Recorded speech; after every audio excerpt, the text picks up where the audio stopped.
পুতুল কোথায় সে? আঙ্কেল কোথায়? ময়ূরীর কণ্ঠস্বরে এক অদ্ভুত ব্যাকুলতা। পুতুল আর ফাহাদ ততক্ষণে হাঁপাতে হাঁপাতে নিচে নেমে এসেছে। পুতুল দরজার আড়ালে লুকিয়ে থাকা একটা বড় খাম দেখিয়ে বলল, ওই যে মা, সোফায় রেখে গেছে। তোমাকে ডাকতে গিয়েছিলাম, কিন্তু সে বলল তার খুব তাড়া আছে।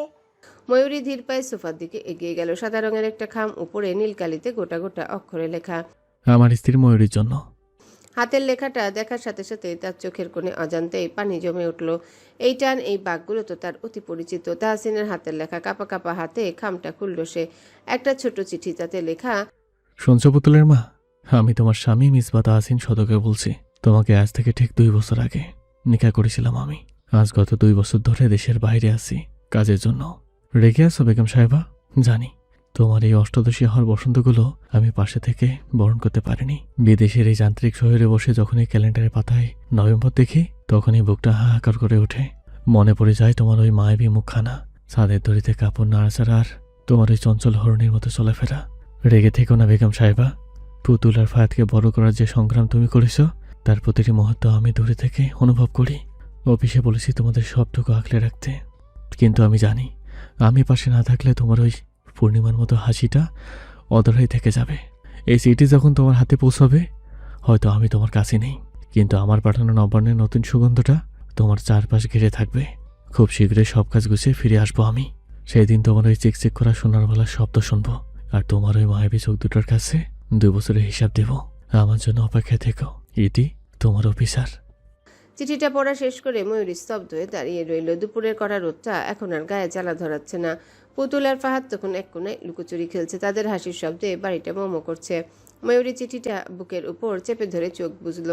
আদনান হয়তো বাড়িটা তার নামে কিনে দিয়েছে, কিন্তু তার আসল বাড়ি তো এখনো 7 সমুদ্র 13 নদীর ওপারে। অষ্টাদশী 2 চোখ বেয়ে 2 ফোঁটা নোনা জল চিঠির পাতায় পড়ে তাহসিনের নামটা ভিজিয়ে দিল। সে মনে মনে বিড়বিড় করে বলল, ফিরে আসুন অফিসার, নবান্ন শেষ হওয়ার আগেই ফিরে আসুন। তাহসিনের পাঠানো সেই চিঠি, নবান্নের সুঘ্রাণ তখনও ময়ূরীর মনে টাটকা, কিন্তু বাস্তবটা ছিল ভীষণ কঠিন। কয়েক মাস পর যখন মেডিকেল ভর্তি পরীক্ষার রেজাল্ট দিল, ময়ূরী দেখল তার নামটা মেধা তালিকায় উপরের দিকে। খুশিতে তার চোখে জল চলে এসেছিল, কিন্তু সে আনন্দ ভাগ করে নেওয়ার মতো মানুষটা তখনও 7 সমুদ্র 13 নদীর ওপারে। মেডিকেলের প্রথম বর্ষের দিনগুলো ছিল এক অগ্নি নৈবেদ্য। একদিকে অ্যানাটমি ফিজিওলজির হাড় কাঁপানো পড়া, অন্যদিকে পুতুল আর ফাহাদের শৈশব। ভোরে উঠে বাচ্চাদের নাস্তা বানানো, তাদের স্কুলে পাঠানো, তারপর কোনো মতে নাকে মুখে দুটো গুজে সাদা অ্যাপ্রনটা গায়ে জড়িয়ে মেডিকেলের করিডোরে ছুটে চলা। এটাই হয়ে উঠেছিল ময়ূরীর প্রতিদিনের রুটিন। সবচেয়ে বেশি কষ্ট হতো রাত জেগে পড়ার সময়। একদিকে ফাহাদ হয়তো জ্বরে কাতরাচ্ছে, আর অন্য হাতে ময়ূরীকে ধরতে হতো মোটা বই। ঘুমের ঘরে পুতুল যখন মা বাবা বলে জড়িয়ে ধরতো, ময়ূরী এক হাতে ওকে চাপটে ধরে অন্য হাতে টর্চ জ্বালিয়ে নোট পড়তো। কলেজে যখন তার বান্ধবীরা সাজগোজ নিয়ে ব্যস্ত থাকতো, ময়ূরী তখন ক্যান্টিনে বসে দ্রুত পড়ার ফাঁকে বাড়িতে ফোন করে খোঁজ নিত বাচ্চারা ঠিকমতো খেয়েছে কিনা। আদনান তাকে সাহায্য করতো ঠিকই, কিন্তু দিন শেষে বাচ্চাদের স্কুলের ফি দেওয়া থেকে শুরু করে হাড় ভাঙা খাটুনি সবটাই 18 বছরের মেয়েটাকে একাই সামলাতে হতো। তাহসিনের বস্তা ভর্তি টাকা হয়তো অভাব মেটাতো, কিন্তু ময়ূরী সে ক্লান্তিতে কেউ মাথায় হাত বুলিয়ে দেওয়ার ছিল না। অক্টোবরের এক বৃষ্টির রাতে ময়ূরী নিজের একটা ডায়েরি বের করলো, বসলো পড়ার টেবিলে, হাতে কলম নিয়ে সেখানে হাত চালালো ধীরে।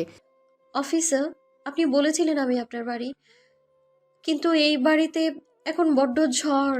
আপনি ছাড়া মেডিকেলের এই কঠিন পড়া আর 2 বাচ্চার দায়িত্ব সবটাই পাহাড়ের মতো ভারী মনে হচ্ছে আমার।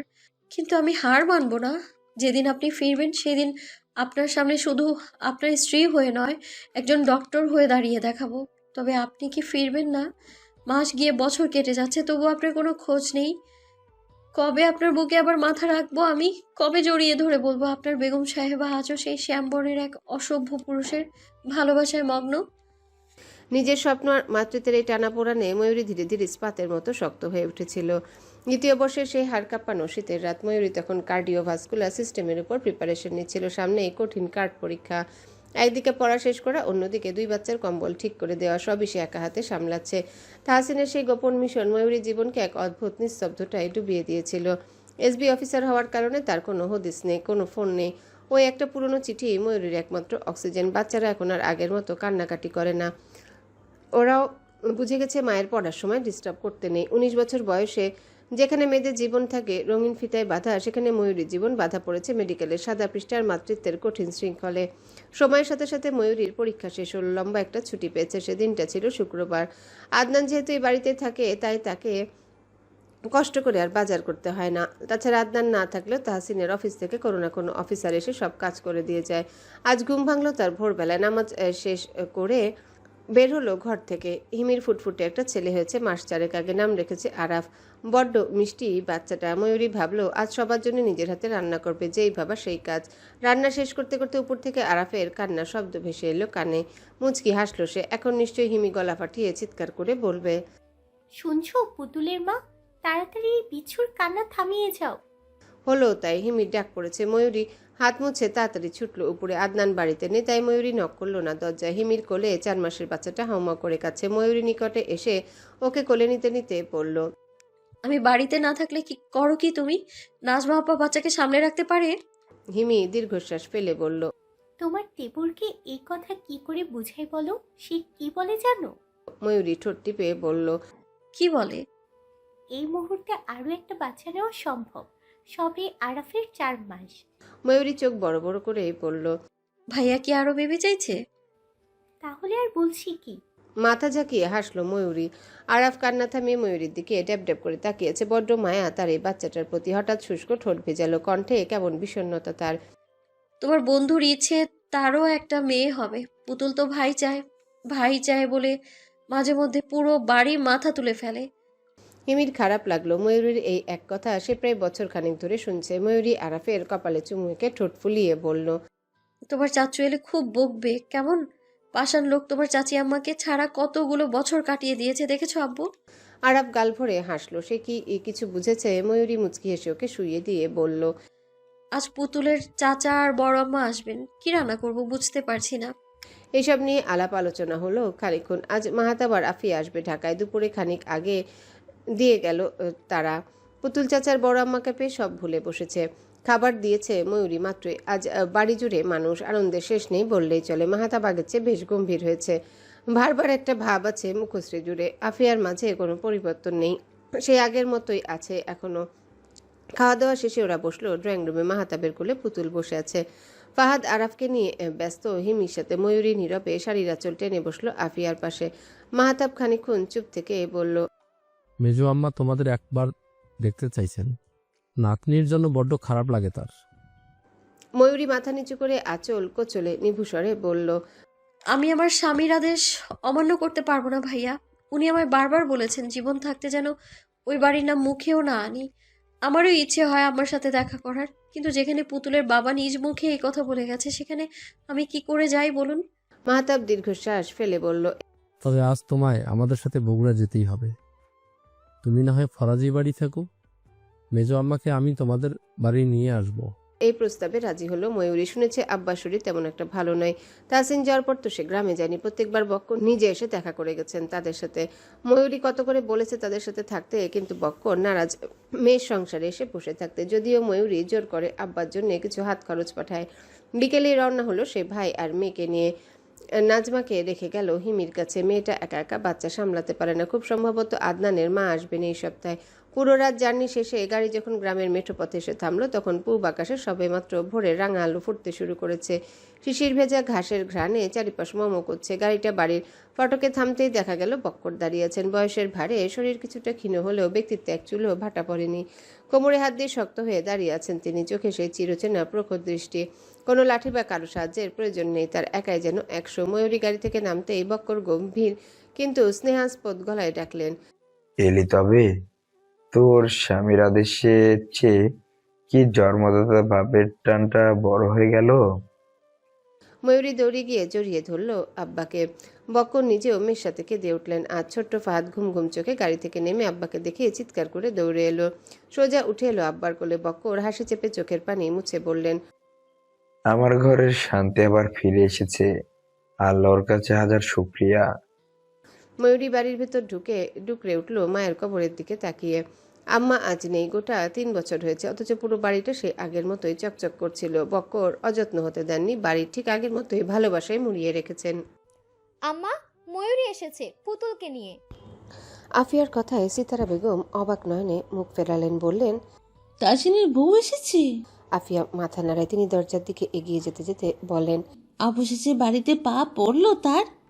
আফিয়া পিছু ডেকে বলল, সওদাগর বাড়ি আসেনি তারা, ফরাজি বাড়ি প্রবেশ করেছে তারা।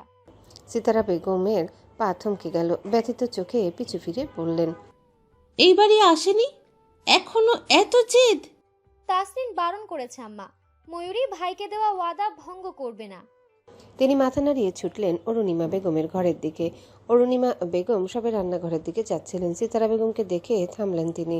সিতারা বেগম বললেন, হ্যাঁ রে মেজো, ময়ূরী যে গ্রামে এসেছে জানিস? অরুণিমা বেগম জানতেন না এই সুসংবাদ। তিনি অবাক হতে ভুলে গেলেন। সেই যে তাহসিন ওদের নিয়ে বাড়ি থেকে বের হলো, তারপর আর তাদের সাথে দেখা হয়নি। শাশুড়িকে রেখে ঢাকায়ও যাওয়া হয়নি। ফোনে কথা হয়েছে প্রত্যেকদিন, তবে নাতনিটাকে ছুঁয়ে দেখা হয়নি। তিনি মাথায় ভালো করে কাপড় চেপে বললেন, আমি ফরাজি বাড়ি যাচ্ছি আপা, আম্মা আমাকে খুঁজলে বলে দিও। আমার যদি রেগে যান? অরুণিমা বেগম চোয়াল শক্ত করে বললেন, ওনার যা ইচ্ছা তাই করুক, আমি আমার ছেলের বউ বাচ্চার সাথে দেখা করতে যাচ্ছি। তিনি যদি ভাবেন তার জন্য আমি আমার সন্তানের সাথে সম্পর্ক ছিন্ন করব, তাহলে ভুল ধারণা পুষে রেখেছেন তিনি। অরুণিমা বেগম একাই ছুটলেন বাড়ির বাইরে। কনকের মা রান্নাঘরের সামনেই ছিলেন। তিনি সব কথাই শুনেছেন। অরুণিমা বেগম বাড়ি থেকে বের হতে সিতারা বেগমকে বললেন, রাস্তার মাইয়ার জন্য এত দরদ তোমাগো? ওই কাল নাগিনী কি করছে বুইলা গেছো? সকাল সকাল বড্ড বিরক্ত হলেন সিতারা বেগম। দাঁত চাপলেন, তারপর বললেন, রাস্তার মেয়ে কাকে বলছিস? সেই বাড়ির পুত্রবধূ। বংশ যে তোরও খুব উচ্চ পরিবারের তা তো নয়, তাহলে কিসের এত বড়াই? ছোট লোকিপনা ছেড়ে আল্লাহর কাছে ক্ষমা চা। তিনি তেতে উঠলেন। হাতের থালা মেঝেতে সজোরে আছাড় মেরে বললেন, তোমাগো সবার চোখের কাটা হইছি এখন। 2 দিন আগে যখন কনকের আব্বা। সিতারা বেগম তাকে থামিয়ে দিয়ে বললেন, আমার নোংরা নাম মুখে এনে আমার দিনটা নষ্ট করিস না। দূর হ চোখের সামনে থেকে। সিতারা বেগমের ধমকে কনকের মা গজগজ করতে করতে থালাটা তুলে নিয়ে রান্নাঘরের দিকে পা বাড়ালেন। তার চোখে মুখে তখনও বিষাক্ত আক্রোশ। সিতারা বেগম দীর্ঘশ্বাস ফেলে সদর দরজা ধরে দাঁড়ালেন। সওদাগর বাড়ির এই বিশাল অট্টালিকার ইটে ইটে যেন দীর্ঘশ্বাস মিশে আছে। মায়ূরী মেয়েটা আসার পর থেকে অশান্তি দানা বেঁধেছিল, কিন্তু দোষ কি সত্যি মেয়েটার, নাকি এই বাড়ির ভেতরে কুৎসিত অহংকারের? অরুণিমা বেগম তখন প্রায় হন্তদন্ত হয়ে মেঠো পথ দিয়ে হাঁটছেন। রোদের তেজ বাড়ছে, কিন্তু তার সেদিকে খেয়াল নেই। ফরাজি বাড়ির গেটের সামনে আসতেই তার বুকটা ধক করে উঠল। তাহসিন যে বাড়িতে নেই, এই রূঢ় সত্যটা অরুণিমা বেগমের বুকেও পাথর হয়ে চেপে আছে। ফরাজি বাড়ির উঠোনে পা রাখতেই তার চোখ জোড়া ভিজে এলো। এই মুহূর্তে তার এসবি অফিসার ছেলেটা যদি পাশে থাকতো, তবে আনন্দটা পূর্ণতা পেত। অরুণিমা বেগমকে দেখে ময়ূরী দ্রুত বারান্দা থেকে নেমে এলো। পাশে তার ছোট্ট পুতুল। 3 বছর হতে চলল তাহসিন দেশের বাইরে মিশনে। এই দীর্ঘ সময়ে ময়ূরী একা হাতে সবটা সামলেছে। আগের চেয়ে কত বড় হয়ে গেছে মেয়েটা। সৌন্দর্য যেন 1000 গুণ বেড়ে গেছে। শাশুড়িকে দেখে ময়ূরী মাথা নিচু করে সালাম জানালো। অরুণিমা বেগম ওকে জড়িয়ে ধরে বললেন, বড্ড একা করে দিলি আমায় মা।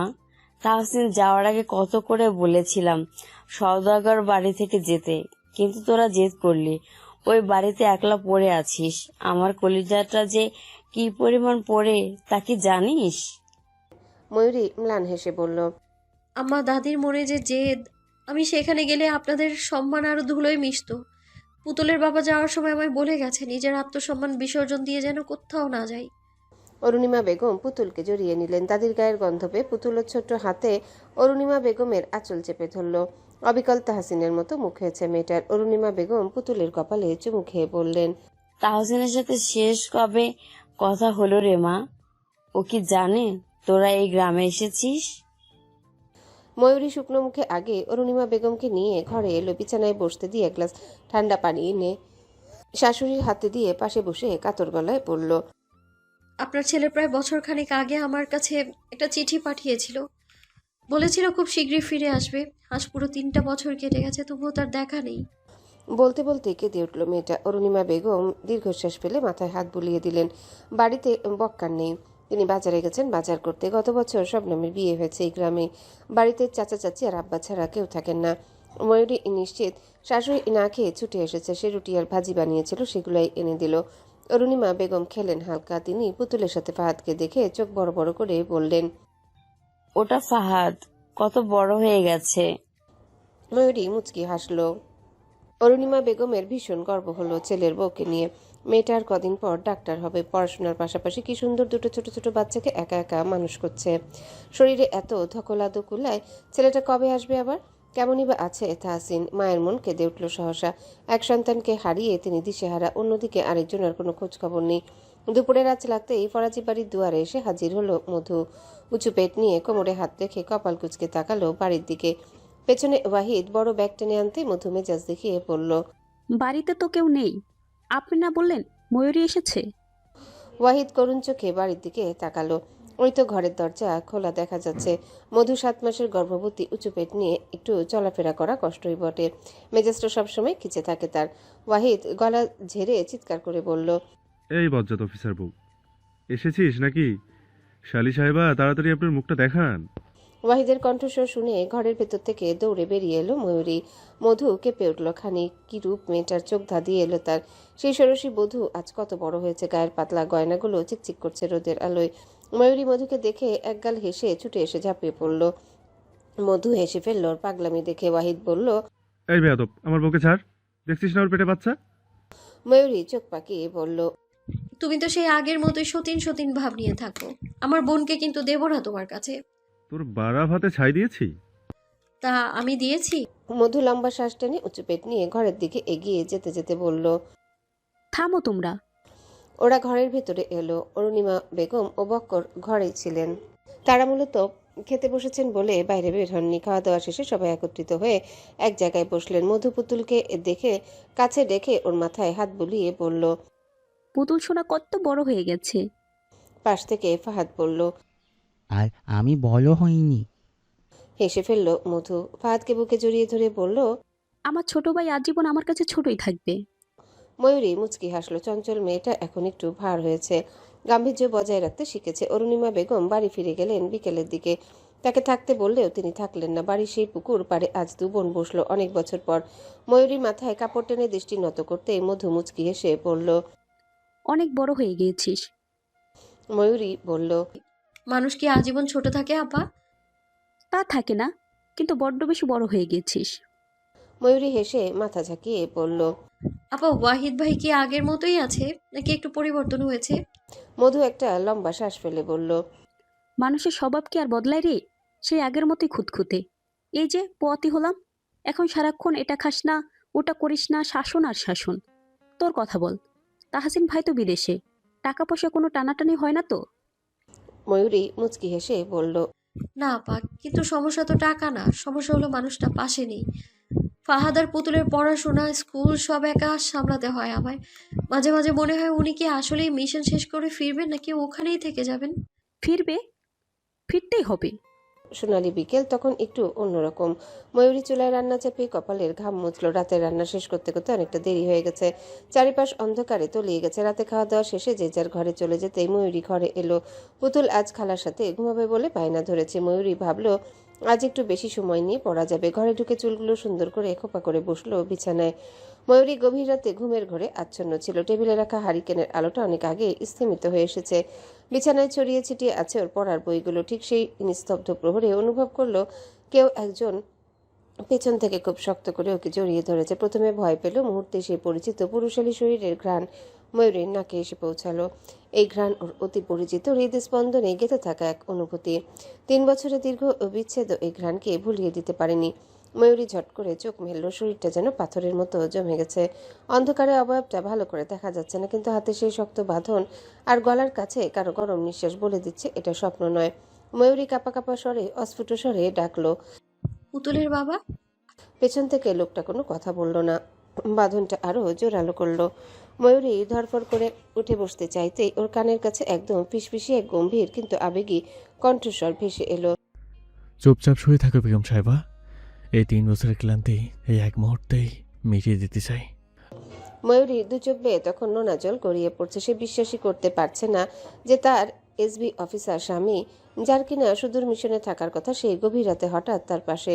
ময়ূরী কাঁপতে কাঁপতে ঘুরে তাকিয়ে অন্ধকারে প্রিয় মুখটা হাত দিয়ে ছোঁয়ার চেষ্টা করলো। তাহসিনের খোঁচা খোঁচা দাড়ি আর শক্ত চোয়ালের স্পর্শ পেতে ও ডুকরে কেঁদে উঠল। তাহসিন ওর মুখটা নিজের হাতের মুঠোয় নিয়ে বলল, আমার শোনাবো কাঁদে না। ময়ূরী তাহসিনের বুকে মুখ গুজে হু হু করে কেঁদে উঠল। তাহসিনের বুকে কিলঘুষি মেরে জোরালো গলায় বলল, আপনি এত পাষাণ, এতগুলো বছর কোথায় ছিলেন আপনি? কেন আসেননি আমায় দেখতে? কেন ভাবেননি এই ছোট্ট মেয়েটা কিভাবে আপনাকে ছাড়া দুটো বাচ্চা মানুষ করবে? তাহসিন আলতো করে ময়ূরীর চিবুকটা উঁচিয়ে ধরল। ময়ূরী টলটলে চোখ দুটো তখনও অভিমানে লাল হয়ে আছে। তাহসিন খুব নিচু স্বরে বলল, 3 বছরে তুমি একদম পাথর হয়ে গেছো। এই 19 বছর বয়সে এত বারিকি কথা শিখলে কোথা থেকে? একটুও কি মিস করনি আমায়? ময়ূরী ঠোঁট উল্টে ধরা গলায় বলল, একদম না, আমি তো ভুলেই গিয়েছিলাম আপনার কথা। যে মানুষটা 3 বছর একা একবার ফিরে দেখার প্রয়োজন মনে করেনি, তাকে মনে রেখে কি লাভ? তাহসিন মুচকি হাসল। ময়ূরীর কানের কাছে মুখ নিয়ে ফিসফিস করে বলল, তাই বুঝি? তাহলে এই যে বালিশের তলায় আমার একটা পুরনো টি শার্ট লুকিয়ে রেখেছো, সেটা কার জন্য? ময়ূরী চমকে উঠল। লজ্জায় আর অভিমানে ওর মুখটা লাল হয়ে গেল। তাহসিনের বুক থেকে সরে যেতে চাইল, তার আগে তাহসিন ওকে আরো আষ্টে পিষ্টে জড়িয়ে ধরল। ছাড়ুন আমায়, আপনি বড্ড বেশি পাষাণ। যখন পুতুলের খুব জ্বর হয়, ও শুধু বাবা বাবা করে কাঁদতো। আমি ওকে একা নিয়ে অন্ধকার রাতে বসে থাকতাম। তখন কোথায় ছিল আপনার এই ভালোবাসা? তাহসিন এবার আর হাসল না। ওর মুখটা গম্ভীর হলো। ময়ূরীর 2 হাতের তালু নিজের গালে ঘষে বলল, তোমার প্রতিটি যন্ত্রণার কথা আমি জানি, কিন্তু আমি চাইলে ফেরত দিতে পারতাম না। বিশ্বাস করো, প্রতিটা সেকেন্ডে তোমায় আর পুতুলকে বুকে আগলে রাখার জন্য ছটফট করেছি আমি। ময়ূরীর অভিমানের বাঁধ এবার যেন পুরোপুরি ভেঙে গেল। সে তাহসিনের বুকের বোতামগুলো শক্ত করে মুচড়ে ধরে টুকরে কেঁদে উঠল। তাহসিন পরম মমতে ওর মাথায় হাত বুলিয়ে দিতে লাগলো। অনেকক্ষণ পর ময়ূরীর কান্না একটু থামলে তাহসিন ওর কপালে একটা দীর্ঘ চুমু খেলো। ময়ূরী শান্ত হয়ে তাহসিনের বুকে উত্তাপ অনুভব করতে লাগলো। 3 বছরের সেই হাহাকার মেশানো শূন্যতা যেন আজ এক নিমিষেই মিলিয়ে যাচ্ছে। তাহসিন ফিসফিস করে বলল, পুতুলকে কাল সকালে দেখব। এখন শুধু তুমি আর আমি। তোমার মুখখানা আমায় দেখাবে না? কত বছর হলো তোমায় দেখি না। ময়ূরী ঠোঁট কামড়ে উঠে বসলো। শাড়ি ঠিক করে ঘরের লাইট জ্বালালো। আলোর ঝলকানিতে ময়ূরীর চোখ দুটো মুহূর্তের জন্য বুঝে এলো। লাইটের হলদেটে আভায় তাহসিন স্তব্ধ হয়ে তাকিয়ে রইল তার প্রিয়তমার দিকে। 19 বছরের ময়ূরী এখন আর সে কিশোরী নেই। তার চোখে মুখে এখন এক অপূর্ব স্নিগ্ধতার মাতৃত্বের ছায়া। কান্নায় ফোলা চোখ আর লাল হয়ে যাওয়া নাকটা তাকে আরো মায়াবী করে তুলেছে। পরনের শাড়িটা একটু অগোছালো, গলার পাতলা গয়নাগুলো আলোয় চিকচিক করছে। তাহসিনের মনে হলো এই 3 বছরে সে অনেক কিছু হারিয়েছে, কিন্তু ময়ূরীকে না দেখাটা ছিল তার জীবনের সবচেয়ে বড় অপূর্ণতা। তাহসিন অপলক দৃষ্টিতে তাকিয়ে থেকে বিড়বিড় করল, তুমি কি সত্যি আমার সেই বেগম, নাকি কোনো মায়াবিনী? ময়ূরীও স্থির হয়ে দাঁড়িয়ে দেখছিল তার জীবনের সবচেয়ে প্রিয় মানুষটিকে। 3 বছরে তাহসিন যেন আরো বেশি শক্তপোক্ত হয়েছে। রোদে পোড়া তামাটে চেহারা, চিবুকে ফুটে ওঠা ঘন কালো চাপদারি আর সেই তীক্ষ্ণ দৃষ্টি, সব মিলে তার শ্যাম পুরুষকে আজ আরো বেশি গম্ভীর আর পুরুষালী লাগছে। তাহসিনের কাঁধে একটা গভীর ক্ষতচিহ্ন ময়ূরীর নজরে পড়ল, যা দেখে তার বুকটা কেঁপে উঠল। এই মানুষটা তো শুধু দেশ পাহারা দেয়নি, মৃত্যুর মুখ থেকেও ফিরে এসেছে। ময়ূরী ধীর পায়ে তাহসিনের কাছে এগিয়ে এলো। কাপা কাপা হাতে তাহসিনের গালের দাড়িগুলো ছুঁয়ে দেখলো সে। ধরা গলায় বলল, আপনি বড্ড বদলে গেছেন। আগের চেয়ে অনেক বেশি কালো হয়ে গেছেন। চোখের নিচে কালচে দাগ পড়েছে। ঠিক মতো একবারও কি ঘুমাতেন না আপনি? তাহসিন ময়ূরীর হাতটা নিজের গালের উপর চেপে ধরে চোখ বুঝলো। প্রশান্তির একটা লম্বা শ্বাস নিয়ে পড়ল, ঘুমাতাম তো, কিন্তু স্বপ্নে শুধু তোমার এই মুখখানে দেখতাম। ময়ূরী, তুমি আগের চেয়ে অনেক বেশি বদলে গেছো। এই 3 বছর আমি যে কি যন্ত্রণায় কাটিয়েছি তা শুধু আমার আল্লাহ জানেন। তাহসিন এবার বিছানা থেকে উঠে দাঁড়ালো। ময়ূরীর একদম মুখোমুখি দাঁড়িয়ে তার কাঁধে 2 হাত রাখলো। ময়ূরী লজ্জায় আড়ষ্ট হয়ে চোখ নামিয়ে নিল। লাইটের আলোয় ওর ফর্সা গাল দুটো এখন টকটকে লাল। তাহসিন ফিসফিস করে বলল, লাইটটাকে এখন নিভিয়ে দেব? তোমার এই রূপ দেখে আমার হিতে জ্ঞান হারিয়ে গেছে বেগম সাহেবা। আমি চাই না কাল সকালে কেউ আমাদের দেখে ভাবুক আমি কোনো ডাকাত। ময়ূরী মুচকি হাসল। সে হাসিতে ঝরে পড়ল হাজার বছরের তৃপ্তি। সে আলতো করে তাহসিনের বুক থেকে বোতাম ছেঁড়া শার্টটা সরিয়ে দিয়ে বলল, আপনার উপর আমার অনেক রাগ ছিল, কিন্তু এখন কেন যেন সব রাগ জল হয়ে যাচ্ছে। তাহসিন ময়ূরীকে পাজাকোলা করে কোলে তুলে নিল। ময়ূরী অস্ফুট স্বরে একটা চিৎকার দিয়ে তাহসিনের গলা জড়িয়ে ধরল। তাহসিন ওর কানে কানে বলল, অভিমান তো অনেক হলো, এবার না হয় একটু ভালোবাসা হোক। ভোরের আলো ফুটতেই ফরাজি বাড়িতে এক অদ্ভুত প্রশান্তি নেমে এলো। তাহসিন সারা রাত 2 চোখের পাতা এক করতে পারেনি। পাশে ঘুমন্ত ময়ূরী শান্ত মুখচ্ছবি আর 3 বছরের অপেক্ষার অবসান তাকে এক অন্যরকম ঘরে আচ্ছন্ন করে রেখেছে। সকাল 7টা নাগাদ বাইরে মধুর কণ্ঠস্বর শোনা গেল। সে পুতুলকে নিয়ে এসেছে। ময়ূরী তড়িঘড়ি করে উঠে শাড়ি ঠিক করে দরজা খুলতেই পুতুল দৌড়ে ভিতরে এলো, কিন্তু ঘরে দীর্ঘদেহী পুরুষকে দেখে সে থমকে দাঁড়ালো। তাহসিন খাটের এক কোণে বসেছিল, পরনে কেবল একটা লুঙ্গি আর কাঁধে গামছা। খানিকক্ষণ আগে গোসল সেরে এসেছে। তার তীক্ষ্ণ চোখ দুটো এখন কেবলই পিতৃত্বের মমতায় ভিজে উঠেছে। পুতুল বড় বড় চোখে তাহসিনের দিকে তাকিয়ে ময়ূরীর আঁচল চেপে ধরল। বিশ্বাস হচ্ছে না বাবা এসেছে। তাহসিন 2 হাত বাড়িয়ে ভাঙা গলায় ডাকলো, আম্মা, আমার কাছে আসবেন না? পুতুল অবাক হয়ে ময়ূরীর দিকে তাকালো। ময়ূরী চোখের জল মুছতে মুছতে পুতুলের কানে কানে বলল, পুতুল সোনা, দেখো কে এসেছে। পুতুল প্রথমে কথা বলতে পারছিল না, কিন্তু তাহসিনের গায়ে সেই চিরচেনা ঘ্রাণটা পেতেই সে তার ছোট্ট দুটো হাত দিয়ে তাহসিনের গলা শক্ত করে জড়িয়ে ধরল। ফোপাতে ফোপাতে বলল, বাবা, তুমি কেন আসোনি এতদিন? আমি প্রতিদিন আল্লাহর কাছে বলেছি তোমাকে পাঠিয়ে দিতে। মা খুব কাঁদে তোমার জন্য। তুমি খুব পচা। তাহসিন পুতুলের পিঠে হাত বুলিয়ে পরম মমতায় ওকে বুকের সাথে লেপ্টে ধরল। পুতুলের প্রতিটা অভিযোগ যেন তীরের মতো ওর বুকে বিচ্ছে। সে ময়ূরীর দিকে তাকালো। ময়ূরী তখন দরজার পাল্লা ধরে মাথা নিচু করে দাঁড়িয়ে আছে। চোখের জল সামলানোর বৃথা চেষ্টা করছে সে। তাহসিন পুতুলের ভেজা গাল দুটো মুছে দিয়ে আদুরে গলায় বলল, বাবা খুব পসা, তাই না আম্মা? কিন্তু এই পসা বাবাটা এবার অনেক অনেক চকলেট আর পুতুল নিয়ে এসেছে। আর কোনোদিন আপনাদের ছেড়ে কোথাও যাবে না। এবার বাবাকে মাফ করে দেন তো দেখি। পুতুল ঝট করে বাবার কোল থেকে নেমে ময়ূরীর কাছে দৌড়ে গেল। ময়ূরীর শাড়ির আঁচল ধরে টেনে ওকে তাহসিনের কাছে নিয়ে এসে বলল, মা, তুমি কেন দাঁড়িয়ে আছো? দেখো, বাবা চলে এসেছে।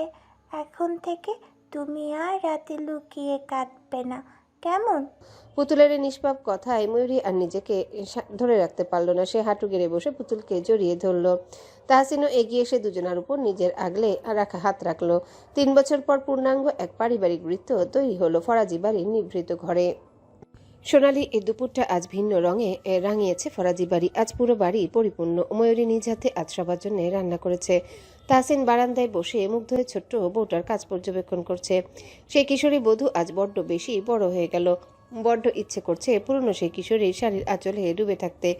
ইচ্ছে করছে বুকের ভেতর চাপড়ে ধরে আদুরে হাত মাথায় বুলিয়ে বলতে, কেন এত তাড়াতাড়ি বড় হয়ে গেলে বেগম সাহেবা? আমার জন্য কি আর একটু অপেক্ষা করে যেত না? বড্ড ইচ্ছা করছে তোমার কিশোরী লাজে রাঙা মুখটা দেখতে। তাহসিন ঠোঁট টিপে হেসে ফেলল নিজের ভাবনায়। সেই ছোট্ট বাচ্চা বউ আজ বড় হয়েছে, সংসার শিখে বাচ্চাও মানুষ করতে শিখে গেছে। সে দেখল ময়ূরীর কপালে ঘাম মুছে রান্নাঘর থেকে আর চোখে লাজ মাখা চোখে বারে বারে এদিকে তাকাচ্ছে। তাহসিনের ঠোঁটের কোণের হাসি চওড়া হলো। কিছুটা গলা উঁচিয়ে বলল, অমন করে নজর দিয়ে না বেগম সাহেবা, রাত হলে লাশ পুষিয়ে দেব। ময়ূরী হঠাৎ এহেন কথা শুনে চোখ বড় বড় করে চিৎকার করে বলল, বেহায়া লোক, লজ্জা শর্মার মাথা খেয়ে ফিরে এসেছেন। মুখ একদম সেলাই করে দিব। তা দেব, কাছে আসো, একটু কোলে নিয়ে ভালোবাসি। ছি, অসভ্য লোক। দরজার সাথে তখন ফাহাদ দাঁড়িয়েছিল। তাহসিনের কথা বুঝতে না পেরেই বলল, ও দুলাভাই, তুমি আপালে কি কও? তাহসিন পাশে তাকায়। ফাহাদের কথা স্পষ্ট হলেও সে সেই পুরো দুলাভাই বলেই ডাকে। তাহসিন হেসে তাকে কাছে ডেকে বলল, আদর বোঝো শালাবাবু? বুঝি। তাহলে তোমায় বিয়ে করে দেই, তারপর বউকে আদর করো।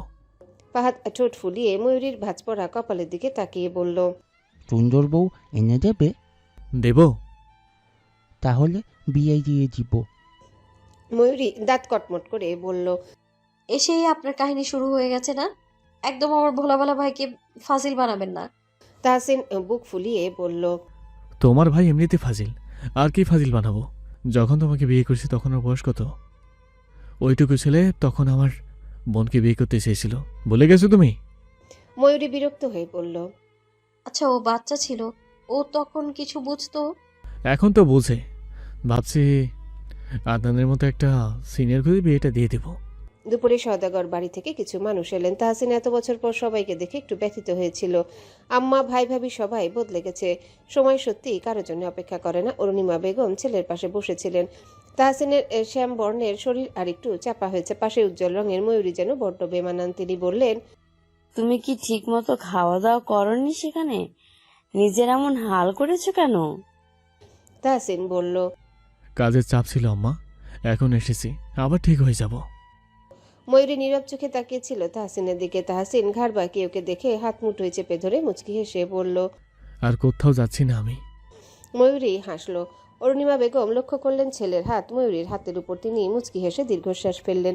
মাতৃত্বের টান একপাশে থাকলেও তিনি জানেন এই কয়েকটা বছর ময়ূরী একাই এই সংসার আগলে রেখেছে। তিনি আলতো করে তাহসিনের মাথায় হাত বুলিয়ে দিয়ে বললেন, যাও বাবা, অনেকক্ষণ তো হলো, এবার ফ্রেশ হয়ে খেয়ে নাও। তাহসিন হাসি মুখে উঠে দাঁড়ালো। ময়ূরী ঝটপট গিয়ে গামছার লুঙ্গিটা আলনা থেকে এগিয়ে দিল। তাহসিন ঘরে ঢোকার আগে একবার ফাহাদের দিকে তাকিয়ে চোখ টিপে বলল, কি রে শালক, বিয়ের কথা তাহলে পাকা তো? ফাহাদ লাজুক হাসলো আর ময়ূরী ভান করে একটা কোলবালিশ তুলে নিতেই ও ভো দৌড় দিল উঠোনের দিকে। ময়ূরী বলল, আপনার এই বাদরামো কোনোদিনও যাবে না, তাই না? খাবার টেবিলে আজ উৎসবের আমেজ। খাওয়ার মাঝে মাহাতাব হাসতে হাসতে বলল, তাহসিন, তুই তো আসলি, কিন্তু আমাদের ময়ূরীকে যে এবার একটু ছুটি দেওয়া দরকার। মেয়েটা তো গত কয়েক বছর হাড়ভাঙ্গা খাটুনি খেটেছে। তাহসিন খাওয়া থামিয়ে ময়ূরীর দিকে তাকালো। ময়ূরী তখন পরম যত্নে তাহসিনের পাতে মাছের বড় পেটিটা তুলে দিচ্ছে। তাহসিন ময়ূরীর হাতের দিকে তাকিয়ে বলল, হ্যালো বন্ধুরা, পরবর্তী পার্ট খুব তাড়াতাড়ি আসবে, তো সবাই অপেক্ষায় থাকো। আর চ্যানেলটি যারা এখনো সাবস্ক্রাইব করোনি তারা পরবর্তী পার্ট দেখার জন্য চ্যানেলটি সাবস্ক্রাইব করে রেখো। ধন্যবাদ সবাইকে, আমাদের সাথেই থেকো।